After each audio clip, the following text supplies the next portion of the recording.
Hello, I'm David Hepworth. Thanks for clicking this word in your ear, the latest of hundreds of chats Mark Allen and I have had over recent years, some between ourselves and others with musicians, authors, comedians, and other people we like. If you'd like to help make sure they continue, you might consider being a Patreon supporter by visiting patreon.com/wordinyourear, or just by liking or subscribing in whatever way you prefer. On with the show.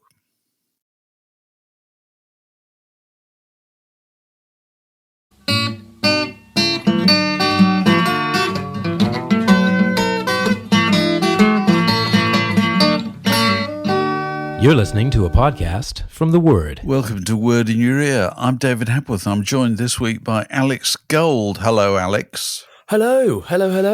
It's you and me because Mark Allen is out rambling. He's a rambling man. He is a rambling man. Of that, we're very much aware, even when he's here. But he's currently rambling in the West Country. So if you see somebody if you're in the West Country and you see somebody with a kind of knobbly knees and a knobbly stick going past your cottage in the country, call him in for a cup of tea. But meanwhile, we'll keep we'll man the fort. You've been very much shaken this week, Alex, by the news of Dave Grohl's extramarital parenthood. Tell us about how this first struck you. The very fundament of my life has fallen apart. The edifice of Grohl is crumbling, and I don't know what to do with myself, frankly. Well, I think I've said to you guys before, there are two people that I think have won rock and roll. One of those is Johnny Marr, and the other is Dave Grohl. And part of the rationale for that was, aside from being creatively brilliant and so prolific, is that they never seem to have ever put a foot wrong.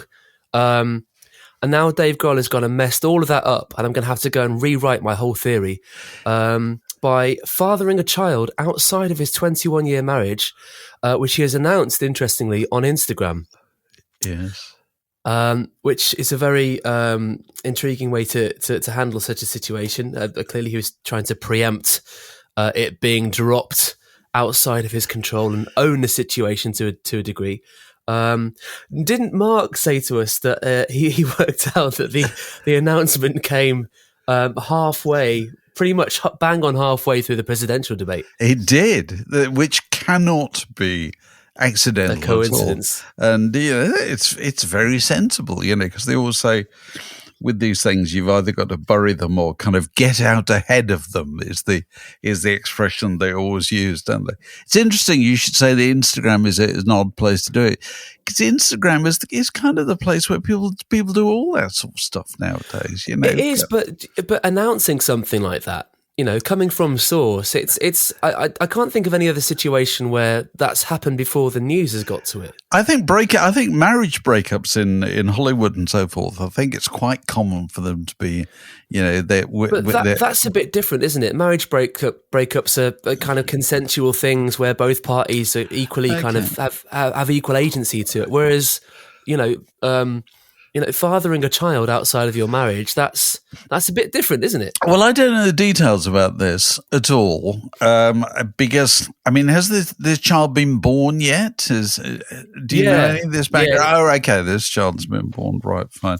So presumably, before he went on to the gram, he presumably cleared what he was going to do with his own wife and mother of his children, and this woman who is the mother of this other child, so there must have been some kind of agreement. Mediation. You can't just sit there in front of the telly and get out your iPad and just pull out, tap out a little message like that. And then your wife across the room goes, "Hang on, what?" He's sitting at the breakfast table the next morning, his daughter's just scrolling on her phone. She looks up and goes, "Dad."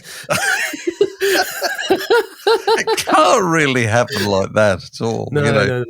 And he, used all the right language, didn't he? It's important to focus on my role as a father and not my role as a rock star and so forth. But it is quite interesting, because he has undoubtedly had that kind of not so much squeaky clean, but kind of.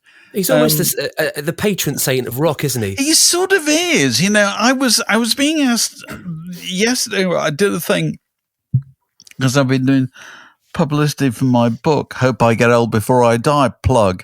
One of the points I made in the beginning of the book is that Paul McCartney comes on at the end of Live Aid because who else but Paul McCartney are you going to have at the end of Live Aid? And so for the last 40 years. Paul McCartney and maybe Bob Dylan and possibly Bruce Springsteen have been the kind of figures, around whom there's a kind of consensus. You can put them in front of the most massive audience, and there'll be general agreement that they kind of all stand for the right thing. You know what I mean? Yeah. And the question I was asked was, is there going to be anybody who can do that when these people shuffle off this mortal coil? And I couldn't immediately think of anybody at all, really. I mean, there's immensely popular figures like Ed Sheeran and so forth, but it doesn't have a kind of larger-than-life personality. Whereas Dave Grohl kind of had that, you know what I mean? And do you know what? One of the key things about Dave Grohl, and I speak as somebody who doesn't really know very much about his music at all. Okay. Do you know what he's got going for him? He's got a lovely smile. He's got a really nice, genuine smile, and he's completely confident smiling. So when you see him, generally he's smiling. He's not looking, consumed by the problems of the world or anything like that. And that's a very important thing. And that also, I think, makes him stand out a little bit in the world of rock, which is all meant to be about, kind of being as moody as you can, not affected by trivial things like happiness. But yeah, that's a really good point. He does have a smile that almost seems to be bigger than his whole face when he walks out. He's got a smile like a character out of The Incredibles or something like that. Smile that appears to have been done by an illustrator on a Pixar film or something. It's just extraordinary. And so this is undoubtedly, apart from obviously the fallout in his own personal life, which I wouldn't dream of intruding on, But this, in terms of public perception, this has rather dented his fender, hasn't it, really? I think it has. He's not quite the same character anymore, is he? But, I mean, my feeling on it is, and I'm not sure everybody will agree with me on this, this is less about what Dave Grohl's done and more about people's perceptions of him and their expectations. Mm-hmm. I would suggest that these things are always complicated and, you don't know what goes on inside a family. And, no, absolutely. None of us. And, the life of a touring musician who's on the road constantly and away from his loved ones, the normal social kind of paradigms of life don't really apply. It's I've done it on a very small scale, and, it can feel very isolating, and I think it makes you vulnerable to opportunity in a way that you wouldn't be in a normal kind of structure of 9-to-5 life. And and he's done it once. And as far as we know, now you don't know that. You don't know that, Alex. Let's not be naive about this. I mean, if now you say you're vulnerable to opportunity. Now this is. It's kind of interesting, this. Many people would say, you're very fortunate to have the opportunities. I'm going to ask you a question here, Alex. Okay. As a kind of touring musician on a kind of non-famous scale. Yeah. You've had offers, haven't you? Yeah. Okay. You've had offers. Now imagine how many offers Dave Grohl has had. Oh God! Just imagine. Thinking about. I'm jealous even contemplating it. That's the thing. That's the thing you can't get your head around. That most people don't have offers. People like Dave Grohl have unbelievable numbers of offers. He must get offers every day, pretty much. And certainly when he's on tour or out doing promotion or all that kind of thing, because it's, in the wake of this, Mark was reminiscing about the kind of, the old paternity suit stories about, I think Rod Stewart fathered a child when he was about 17 or something like that. And I think he's still, still has contact with this woman, I think, and Mick Jagger. Although it's very difficult to say with Mick Jagger because he always tries to avoid being actually married. Yeah. and therefore, the definition of out of wedlock with Mick Jagger is a slightly slippery thing, you know. But he does have many children, doesn't he? Well, he's got quite a few. Yeah, we're still having them to this day, isn't he? Yeah. As far as we can work out, you know. And there's obviously cases, famous cases like Steven Tyler and Liv Tyler, the actress who was kind of brought up as Todd Rundgren's daughter, but was actually the daughter of Steven Tyler out of Aerosmith. You know, I mean, but you would have thought that things would have changed massively. Because as my wife often says, nobody gets pregnant without intending to get pregnant. The kind of bunk ups that took place in the 60s, you know, after gigs were likely to be fairly unprotected, I would have thought, in all kinds of ways. This is what's surprising me, because Dave Grohl's a 55-year-old man, and in this age of, you know, mindfulness about one's health on all fronts, I mean, surely it goes without saying that if you're going to bunk up, you should wear a hat, you know. Okay, but then the other factor you've got, I mean, there's various factors playing into this, just in background terms. You know, that the women obviously have a lot more agency now than they might have had 40, 50 years ago. Yeah. And it's having a child out of wedlock, if we use that expression, is no longer condemns somebody to social, you know, ostracism and so forth, as it might have done in the past. And in fact, you might even say having a child by a famous person who you don't happen to be married to might even grant you a certain social kudos, actually. It's not inconceivable, is it, if I can use that expression? A child going through life being the child of Dave Grohl, whether within marriage or without, is going to have certain advantages, I would have thought. No, for sure. And he's made it clear, hasn't he, that he's going to, you know, do his due diligence and you know, father the child as best as he can. So, yeah. There's going to be certain advantages there. But I think that, I mean, there seems to be uproar about all this because, you know, apparently it's tarnished Dave's nice guy reputation for good. But, you know, I don't think something like that makes anybody...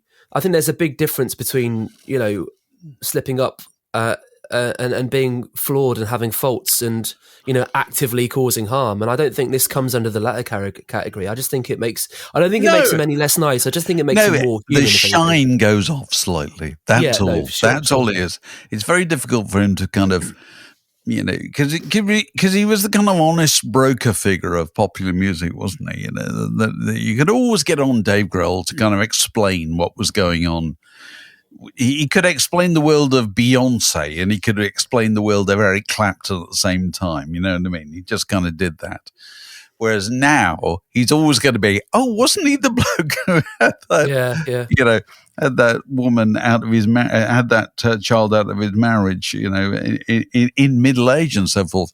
But I have to say, he is nothing compared to. Do you know the story of Screaming Jay Hawkins, Alex? I don't. Please regale me. Screaming Jay Hawkins, best known for "I Put a Spell on You," you know, which of course you'll know that old R&B rock and roll tune. Screaming Jay used to appear on stage dressed as an undertaker, used to rise from a coffin at the beginning of his set. You know, you get the idea of Screaming Jay Hawkins, what he was all about. I think he died in the year 2000 at the age of 70. But latterly, he used to claim, do you know how many? He had 3 children with his first wife, and he married a subsequent 5 times, I think. And one of his wives stabbed him in jealousy when he married another of his wives. You know, colourful. Oh, crikey! Wow, colourful marital career. You know, so whatever has gone on in the life of Dave Grohl in the last year, it is nothing compared to the world of Screaming Jay Hawkins. Screaming Jay claimed variously to have 57 or 75 children in total. Wow, crikey. And after his death, his biographer set up a website to trace the children. And they organized a reunion, the illegitimate Screaming Jay Hawkins reunion in Los Angeles. People flew from all over the world saying, I too am the product. And the product of a bunk up in a coffin after a gig in 1972 or something. So it's nothing, So don't worry, The title Daddy of Them All is still held by Screaming Jay Hawkins. 75 children out of wedlock. The Word Podcast. Prime cuts of popular culture served fresh each week. Talking of Dave Grohl, if he wants to temporarily relinquish his title or the mantle of being Mr. Nice Guy in rock, he could hand it on to Jon Bon Jovi. Have you seen what he did in the last week? I have, yeah. So he was filming a video in Nashville, wasn't he? And he spotted a lady who was very seriously considering jumping off a bridge, and he managed to serious bridge over a river. Yeah, a body of water anyway. I mean, a big pedestrian bridge, and she'd gone over the side of it, hadn't she? She was hanging on the outside. I saw a great thing on. Saw a great thing on the internet where somebody said, "Oh, it was lucky it wasn't Eddie Van Halen." But anyway, so Jon Bon Jovi appeared magically out of nowhere, along with a production assistant, and talked her back to the right side of the bridge, which is very good to know, isn't it? Jon Bon Jovi, you can imagine him doing that kind of thing. He's got it again. Another point, got a kind face, Jon Bon Jovi. He does have a kind face, and he does a lot. I think he has his own soup kitchens, and he mucks in. He goes to the kitchens and he kind of makes food for homeless people, and he does an awful lot. He's involved in an awful lot of charitable endeavours, apparently. Do you see the footage of him a few months ago? He was at a wedding, and the wedding band they played "Living on a Prayer," and they managed to cajole him into getting up and singing with them, which must have been absolute murder for him, but he did it. I think that's a good measure of the man. Why would that be murder? Go on. Because you're singing your biggest hit in a social occasion where you're not there to play, you're just there to enjoy it. You're off, and there's nothing worse than being asked to be on when you're off, really. But he graciously got up and sang it with them, and I think that's a good measure of the man. It's nice to know that in these troubling times where the edifice of Dave Grohl is crumbling before our eyes, there are still good ones out there. Absolutely. And so Jon Bon Jovi is going to be the nice guy of rock until further notice. He's got the job. Yes. What were you telling me about Taylor Swift and the darkness?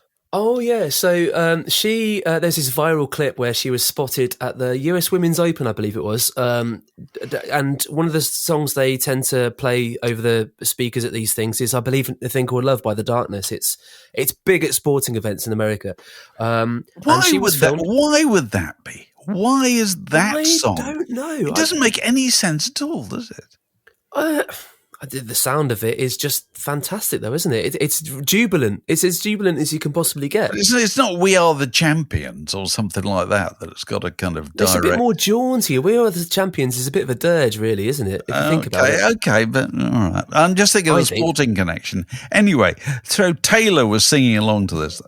Taylor was singing along to this with her partner Travis, and she was filmed. And apparently, she's been vocal in the past about how much she loves the darkness and that song in particular. Oh, is she really? Yeah, but apparently it's basically jolted the song back to the number one spot over there, which is astonishing. This is a song that's 15 years old. Is it really? And by virtue of one viral clip that's 30 second long clip, Taylor. It's Taylor. You see, I mean, that's power, isn't it? What would you? It is. Is it? That's the new power of media. What if you were releasing a new film, a massive kind of multi-million blockbuster? What would you rather have? Wall-to-wall brilliant reviews everywhere, or Taylor Swift just saying one thing about it? Just saying, Taylor Swift saying one thing, hands down. It's a no-brainer, isn't it? It's no-brainer at all. Does any other star on the planet have that amount of marketing power? Well, it's going to be tested a little bit because another thing that happened on the night of the presidential debate, apart from Dave Grohl sneaking out his news, was that later on that same evening, Taylor Swift announced that she was supporting Kamala Harris, and also encouraged people to register to vote, which is obviously something that people really have to do in the United States, whereas over here it tends to go with your address, doesn't it, really? It's not quite so difficult.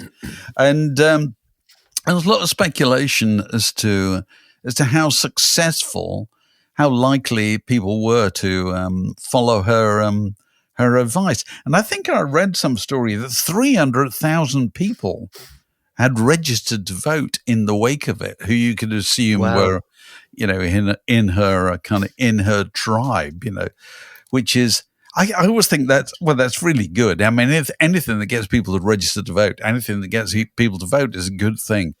But you can't help thinking, God, if it takes a pop star to get you to do that, you know what I mean?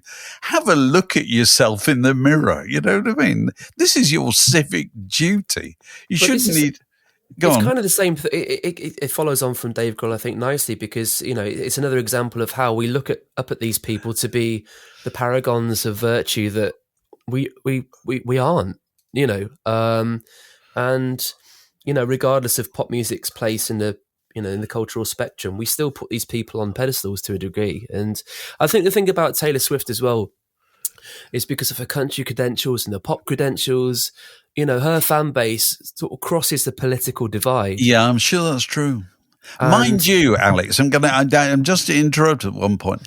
Yeah. I think everybody's fan base crosses the political divide. It's always tempting to assume that Bruce Springsteen's fans, for instance, follow his political lead. I don't think they do at all. I think they're all kinds of people. If you're that massive, your audience is as various as the population of the United States.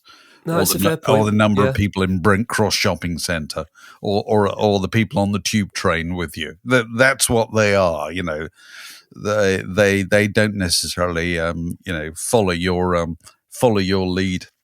And there is. I was reading a piece, and I can't remember where, talking about the Taylor Swift thing, and they said that actually, you have a tendency to assume that if it's younger voters, they're students. And they said actually they're not. The majority of people, they're not students. They're young people trying to get a job, or facing the fact that they're not on the housing ladder. Or they have a very rather different attitude to things. So there's no guarantee that they're going to vote for Kamala Harris rather than, Donald Trump or wherever. But it'll be interesting to see. But I think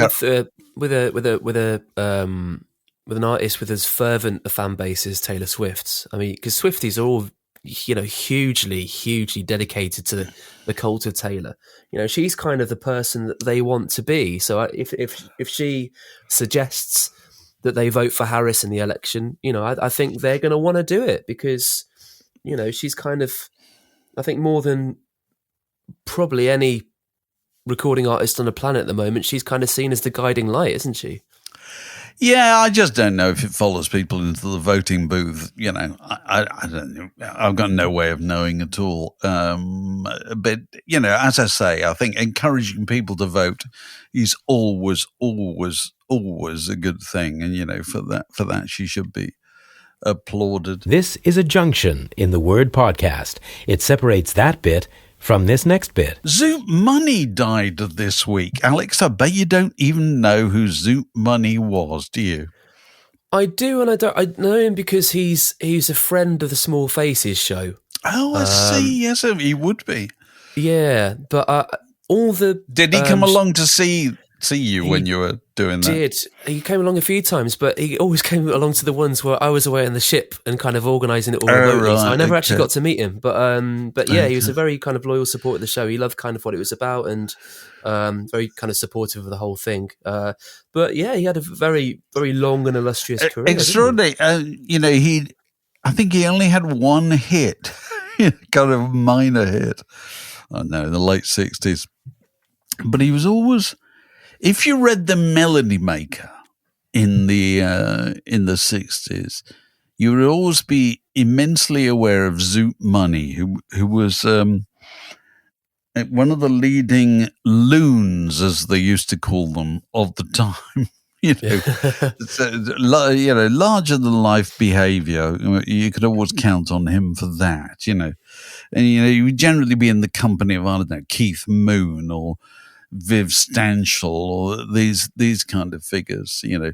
Falling out of the speakeasy. He was a band leader, and his best known band was Zoot Money's Big Roll Band. Who were kind of along the lines of a Georgie Fame and the Blue Flames. There were a lot of members of the group, and they did R&B. They were still going until he got ill last year, I believe. But he obviously brought him back because there is a wonderful picture of the Zoot Money Big Roll Band pictured outside the Flamingo in what must be about 1965, and they're all posing there, and they've all got their suits and ties and so forth. And you look at that small blonde guy down the front, you think, who's that? You look a bit closer. It's Andy Summers out of the Police. No. Yeah, oh, yes. Andy Summers, years before the Police, Because he was 10 years older than Sting, wasn't he? Yeah, still is. And anyway, he was one of those, guys who got swept up in the Zoot Money Big Roll Band probably about the age of 16 or something like that, and learned his trade playing with Zoot Money. And Zoot Money, larger than life, big band favorites, Ray Charles songs, Wilson Pickett, all that kind of stuff. And then in 1967, it is extraordinary to reflect on this, the extent to which, how dramatically the change was that took place in 1967, when suddenly absolutely everybody in British beat music seemed to agree within a few weeks of each other that they actually had to just completely change what they were doing. They had to completely change the way they looked.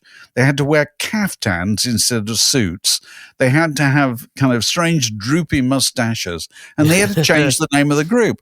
And so the Zoot Money Big Roll Band changed their name overnight, Alex, to Dantalian's Chariot.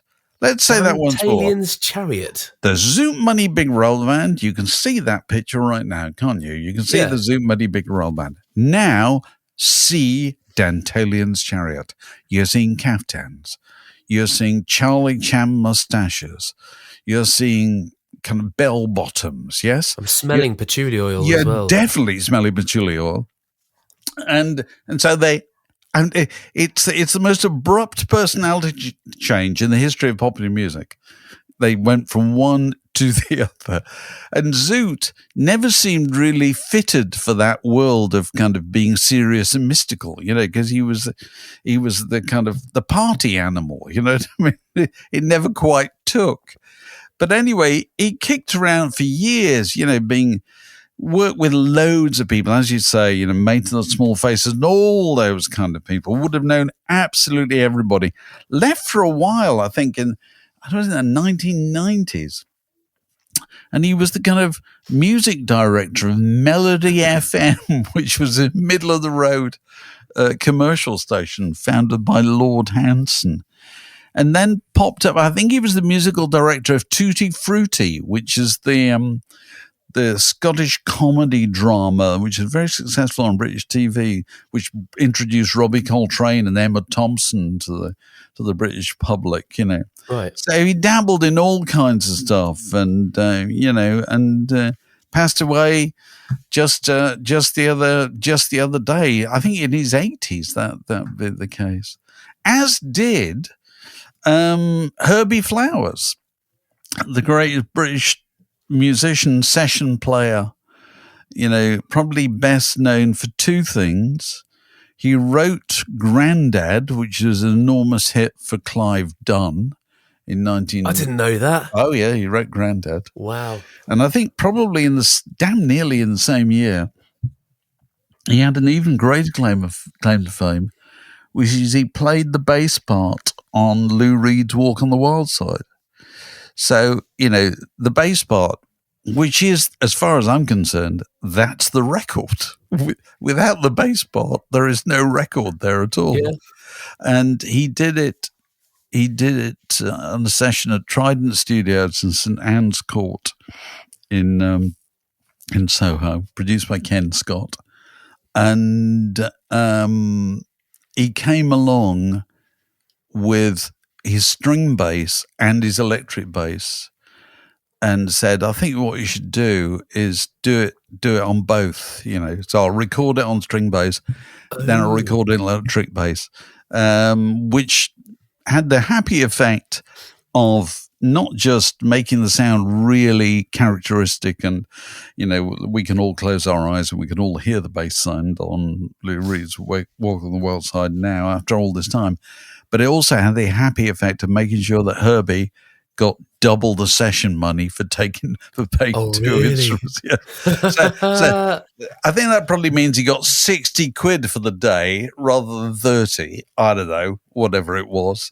But when you think that Lou Reed will have made literally millions of dollars out of that record, won't he? Over the years, he's just bound to have done. And every time I hear it, and I was told by somebody in a hi-fi shop years ago, they said, if you want to come in and listen to some speakers or amp or whatever, bring in a record you like or And they said, my advice is Walk on the Wild Side by Lou Reed. It's a really good point because we all know it. It's brilliantly recorded, But was there any specific kind of technical rationale for that? No, he just said, pick something And he said, I always listen to Walk on the Wild Side. And I thought, that's a really good idea, that is. Because you think to yourself, how well do you know that record? You know it really well. And there's a great sense of separation and drama about that record. There's a lot of space in it, isn't there? Yeah. There's a lot of space. Yeah, so it doesn't feel kind of cloying when you listen to it. It's fantastic. And so I've always, not that I audition speakers very often, but when I do, that's the one I use. Anyway, Herbie Flowers, rest in peace. So what have we been doing this week, Alex? We talked to Nick Lowe the other day. We did. He was terrific, wasn't he? Wasn't he fantastic? He is. I can't put my finger on what is so good about Nick Lowe's little stories, just about having his picture taken by Jess Harris. There's no great punchline to it or anything, but it's just it's funny, He's got that ability to get the kind of the telling little detail, the little bit of color. He's talking a story, telling a story about the joys of being a sport band, and about how going back to the hotel early is great. And because in his case, when he talks about hotels, it's not just hotels. He says, we go back to the Arapaho Hotel out near the airport. Yeah. Skipping off with the third division groupies. Yes. Thinking, this is living, man. Oh, it was a joy. It was a joy to talk to. As the headline band are glumly trudging up the Enormodome steps. Knowing they're just about to go and play a 3-hour set. Yeah, it's very good.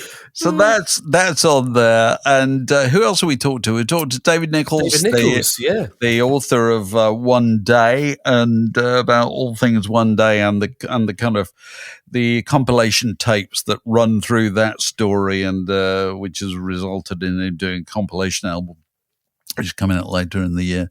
Just all about, compilation culture and all that kind of stuff, and making tapes for girls, and whether you can still do that in this day and age. So, as ever, all that stuff will be available to you in glowing color where applicable, and in full ultra dynamic stereo to you if you're a Patreon supporter, won't it, Alex? So how would that work for people if they want to be a Patreon supporter? Well, first of all, they would open their devices and and whichever device they deign to choose, and go to patreon.com/word in your ear, and they would see an array of glorious tiers of subscription, containing various kind of levels of benefits, and you can see all that on the webpage. The highest level of subscription is the Clubhouse tier, and one of the benefits of the Clubhouse tier is that you get to be on this very podcast on the occasion of your birthday, as did Ed Newman a few days ago, which we recorded when Mark was still here. The Word Podcast. Fix yourself a drink, and it's like being in the pub. And now we're joined by Ed Newman, our Patreon supporter, birthday boy. Ed, happy birthday. When was the birthday? Do you know, it was last month. It was a few weeks ago now, but I think my schedule didn't really fit for meeting up sooner. He's so busy, Mark. He's so busy. Well, maybe we were too. I didn't want to say it was on both sides. It was on both sides. Oh, right. Happy birthday, whatever. Happy birthday. Thank you very much. And what's your conversational pitch? Do you know? I tried to formulate it into a question, and I don't think I was particularly successful. But over the summer, I reread Yeah by Bob Stanley. Bob Stanley, right? Yes. And I thought I'd sort of dipped in and out of it in the past, reading certain chapters, because it's sort of laid out in a chronological, slightly textbook style. And it never really invited me to go all the way through it. But this summer I sort of changed that and read it cover to cover. And I just thought the scope was amazing. And it actually really worked as a book. And I can't think of anyone else who's actually... I know this is 11 years old now, and I can't think of anyone else... Is it really that old? Good God, is it? And really? He did a great book last year on the sort of pre-pop era. Absolutely. Wonderful book. And I love that. But I don't... But obviously I'm more drawn to the period that he's writing about, and I can't really think of an equivalent book that's as readable as that. Well, isn't it? Now, it's a long time since I looked at that book, but isn't it? And I've had a conversation with Bob about this. Wasn't that inspired by Nick Cohen's book called What Bopaloo Bopaloo Bam Boom? I think it possibly, now whether he wrote this in the book or whether he just said this in interviews, and he and I have talked about it, that What Bopaloo Bopaloo Bam Boom by Nick Cohen, the man who's probably most famous for having written the story on which the movie Saturday Night Fever was based, Irish journalist, writer. He wrote this book in, I think, 1969-70. And it was basically the story of pop. And it was perfect in his view because he thought it was all over. He said, Beatles are breaking up, it's all getting too progressive, it's all getting too serious, This has been the golden age of popular music. It kind of Elvis Presley, all the Beach Boys, I don't know, all that. Up at Phil Spector, up to the late 60s. And he wrote this incredibly pacey, very, very slight book, actually, in terms of numbers of pages, but incredibly infectious book that had a huge influence on the style of loads of people. If you want to know where Nick Kent's style comes from, go and read Nick Cohen. A lot of that stuff. He had this brilliant way of putting things. And he wrote that kind of book because he was able to just say, this is my view of pop music. And here is all of pop music, and it's not that long. It's 15 years in whatever was his view.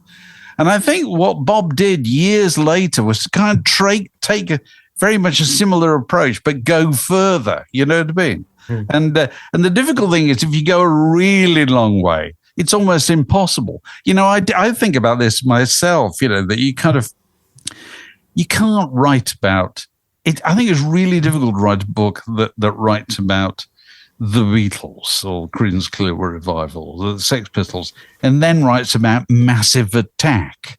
And you know what I mean? Because I think that's totally different. I think that music just works in a totally different way. That world works in a totally different way. So maybe we'll never see those kind of books again.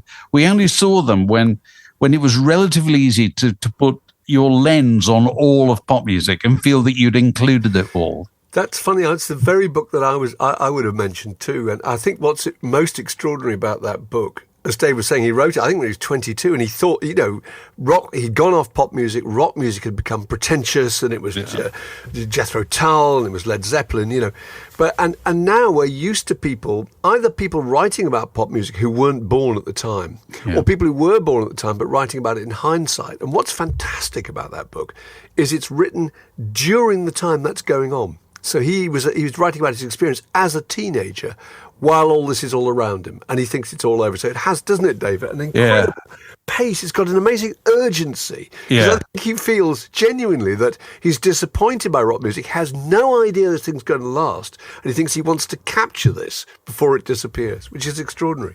Yeah, yeah. And I suppose it's interesting. That then draws you back to the small number of books, music books, that were written about things when they were still going on. And they've got a very special crackle to them. There's a wonderful book about the Beatles called, it's called Love Me Do, isn't it, Mark? Yeah. Written by Michael Braun, American journalist who spent time with the Beatles during Beatlemania, and he wrote it quickly during Beatlemania. And he had no idea it was going to last at all. And that gives it a real urgency. It's like you read, I don't know if it's still published, Julie Burchill and Tony Parsons' The Boy Looked at Johnny, which is written about punk during punk. During punk, it's very exciting. And that gives it, as I say, this kind of extraordinary crackle. But there aren't they're fabulously many. dated. There's a bit where they say that compared to the Tom Robinson band, most punk bands are pissing into the wind. That's true. You think, hello? I think the things I love. He does these magical links between different sections and draws together things. And I do wonder, there must have been some of his contemporaries looking and saying, "Do we get a mention? Do we get a mention?" Going straight to the appendices of these books. And they go straight to the index and see if they're in there. Yeah, and if they're not in there, just throw it back on the rack. Absolutely. Stomp out. Yes. You don't get royalties out of people looking in the index of books. But no, it's an interesting topic, and there may be other people who've got other suggestions. That there may be other books that fit into this category that we've neglected to mention. But Bob's book is really good. He's excellent. I've had. I want to put one more sort of book suggestion to you. And I recently read. I loved Craig Brown's book on the Beatles. I mean, I've read many books on the Beatles. It's utterly brilliant. But I read his book on the Queen recently. Is it good? I haven't read that. It's just as good. Yeah, I bet it is. I sort of like. I mean, I think he did it first. I first sort of started reading him with his Princess Margaret book. Princess Margaret. And if this idea that you just take these really small, some slightly bigger, but mostly small chapters, telling 100 stories about a something, and then you build a much bigger picture. And some of these are quite obscure and include people's dreams of the Queen and that kind of thing. And the book that I would like to commission Craig Brown, obviously I don't have that power, but I think he has got a brilliant Rolling Stones book in exactly that style. I think that's a good idea. I think they would. We were talking about this the other day, Dave and I. We were doing an interview with Mark Blake about his Fleetwood Mac book, and Mark Blake said that in publishing now, that's called a mosaic memoir. Isn't that right? Yes, Dave? That's right. Which Craig Brown kind of invented that format, which is, as you say, you don't. It's not chronological. It's just a series of characters or stories in that overall picture, just told as a series of short stories, really, aren't they? Which is amazing. Yeah, I don't think there are that many subjects for that kind of. Although it's interesting that he started with Princess Margaret, who's not the most obvious person in the world, and it worked perfectly. Because basically, I always think, well, what he did was just go to a library and find all the celebrity memoirs, go through the contents, look up Princess Margaret, find the bit where they met Princess Margaret. And you've got to pick people that if anybody else ever met them, they wrote about it. They didn't remember. They just couldn't resist writing about it. Isn't And there there a bit aren't in the that many Beatles book? people. Go on. There's a bit in the Beatles book about, is it Malcolm Muggeridge who goes to see them in Hamburg? It's just brilliant. And so because it's the Beatles, Malcolm Muggeridge remembers seeing this band in a Hamburg beer cellar and writes about them really, really interestingly. Yeah. And that's the kind of unusual thing that Craig Brown turns up. Yeah, and I don't know. Could you do it with Madonna? No, I don't think you could, because I don't think enough people encountered Madonna in the same way. You know, it's too protected. And I suppose also the beauty of royalty. Here, royalty meets ordinary people all the time, because it's its ceremonial duty to meet ordinary people all the time. You know, more than superstars, royalty does that. And all those ordinary people record that encounter somewhere, and it's somewhere to read about. It's amazing. I must read the Queen book. I'm glad you reminded me of that. I should get it. You'll Brilliant. You'll love it. I'm sure I will. Well, look, Ed, thanks very much for joining us for your birthday, albeit a month late. And thank for your conversational log on the fire, and we look forward to. We hope we can rely on your continued support in the future, and we look forward. And we'll see you next year. We look forward to seeing you next year. This podcast was brought to you by The Word.